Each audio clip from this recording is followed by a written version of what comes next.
Hi, I'm Cody. I am now 30 years old.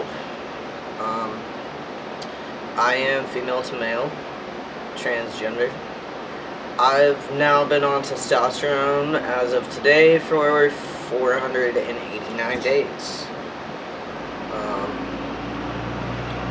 I haven't really done an update for a while. Uh, Pardon the random audio in the background. The windows are open. It's actually kind of nice out, but a little bit warm. But I wanted to have the curtains open for some extra lighting. Um, a lot has changed in my life since I did an update last. I was able to legally change my name to Codii, um, which was a super exciting moment for me. Um, it cost me $185. Filed paperwork at the courthouse downtown, and had to wait 30 days for that paperwork to be on file before I can schedule a court date.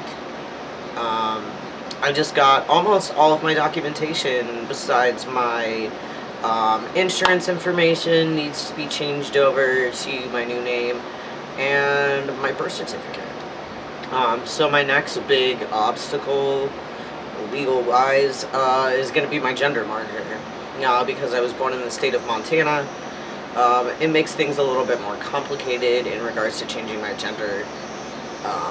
The state of Montana requires, by law, that they have a letter from a surgeon stating that I've undergone 2 gender reassignment surgeries, which, at this point in time, is completely out of the question for me. I can't afford to have talk. I can't afford a hysterectomy out of my pocket. So the only way to bypass that is through applying through my passport application. I'm currently waiting for my doctor to get back from vacation so he could finish drafting this specifically worded letter. They require his medical license number, stating that I'm a trans patient, and a lot of legal hiccups. But I send that letter along with all my name change documentation, my court order, to the state of Montana, or no, first the passport. Send that in for my passport. Once my passport gets approved, then I send proof of that to the state of Montana, and then they can redraft my birth certificate. It is a giant nightmare. I can see why less than, I believe, 5% of the trans population actually have their name and gender marker reflected on their legal documentation. They make it really, really hard for people like us to exist. But luckily, I've been met with nothing but love and acceptance here in Iowa, of all places. I finally have a sense of community, unlike, I felt when I was in Michigan, per se. I also am in a relationship with an amazing, wonderful man. His name is Logan. He is not trans, but he still gets me, and I'm forever grateful for that. He sees me for me, not my shell and my exterior, and he understands that I am a work in progress and is nothing but supportive and amazing to me during that process. I had a friend of mine message me last night and asked me, they were like, Cody, weren't you only interested in women for so long? And yeah, I was the textbook dictionary definition of what a lesbian was for years. I believe one of my last live feeds, I had somebody ask me, would you be in a relationship with a man? And love doesn't know gender. Love is not defined by gender.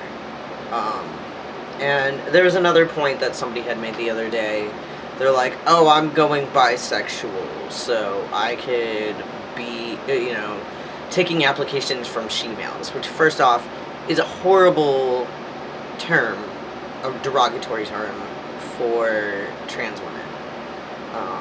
And even as a trans man, it kind of irritated me a little bit. But being trans, or being bisexual and wanting to be with a trans person, or how to word this properly. Entertaining the idea of being with a trans person does not make you bisexual. Like, take my relationship for instance. I am in love with a very gay man. And he loves me. Now, just because he's with a trans man, that doesn't make him bisexual. Guess what? He's still gay. And I guess I am too. Which is, it is what it is. I am completely content with my partner and the life that we have together. But no, being interested in a trans person does not make you bisexual. So yeah, I guess the next big things in my life would be my gender marker change. So I'm waiting for that letter from my doctor so I can apply for my passport, take care of the rest of my legal documentation. Medically, I've still been paying out of pocket for my testosterone my entire transition, which is not cheap, if people did not know already. And then I guess hysterectomy and top surgery. I highly doubt that I will ever be able to afford bottom surgery. I mean, when I have like extreme dysphoria or whatever, I have my prosthetic. But it's kind of impractical, and the recoup time from all that is not something that I financially can do right now. So, but I guess that's a good first little update since I haven't done one for a while. So, there you go, YouTube and all the wonderful world web peoples. Love you. Be true to yourself. Be good to each other. And I'll talk to you soon.